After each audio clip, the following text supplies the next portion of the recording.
경북 의성에서 발생한 대형 산불이 강한 바람을 타고 급속도로 확산하고 있습니다.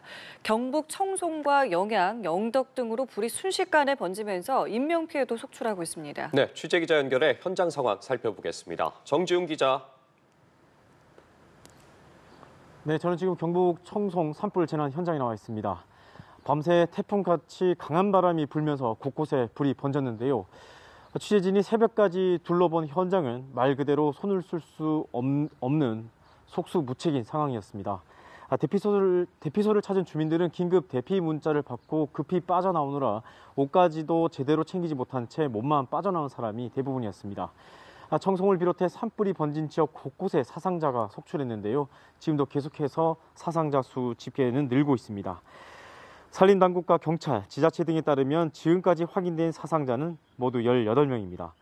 이 중 사상자 15명이 산불이 번진 청송과 영덕, 영양에서 나와 피해가 집중됐습니다.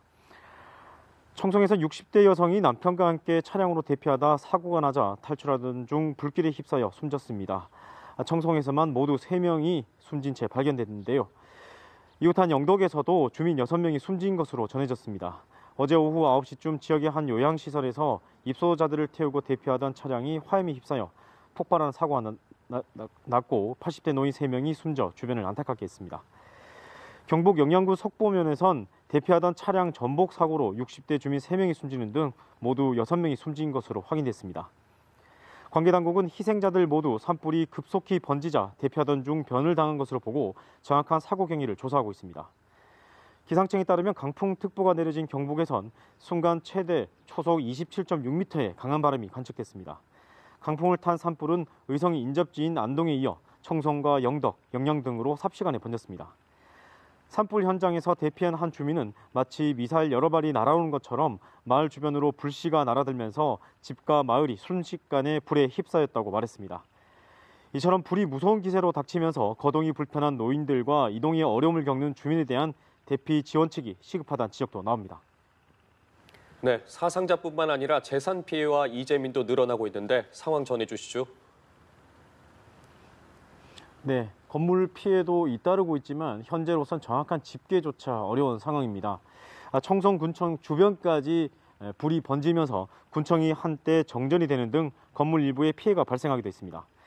청송교도소 주변으로도 산불이 확산돼 수감자 4천여 명도 어제 오후부터 버스로 다른 지역으로 차례로 이감하고 있습니다. 이 과정에서 교도소 내부로 불씨가 날아들어 일부 건물 등에 화재가 발생한 것으로 전해졌습니다. 이재민도 계속해서 늘고 있습니다. 지금까지 청송과 영양, 영덕 지역에서만 16,000여 명이 대피한 상태입니다. 이 밖에 봉화와 울진 등에서도 안전을 위해 위험지역 주민 300여 명을 사전 대피시킨 상태입니다. 영덕에선 경정 삼리와 성량 방파제, 축산원 등의 주민들이 산불로 고립되기도 했습니다. 해경은 구조대와 경비함, 연안 구조종을 투입해 고립된 100여 명을 모두 구조했습니다. 산림당국은 날이 밝는 대로 가용한 자원을 모두 쏟아부어 진화에 주력한다는 계획입니다. 하지만 강한 바람과 함께 넓게 확대된 산불로 인해 사태 장기화에 대한 우려도 커지고 있습니다. 지금까지 경북 청송 산불 재난 현장에서 연합뉴스TV 정준입니다.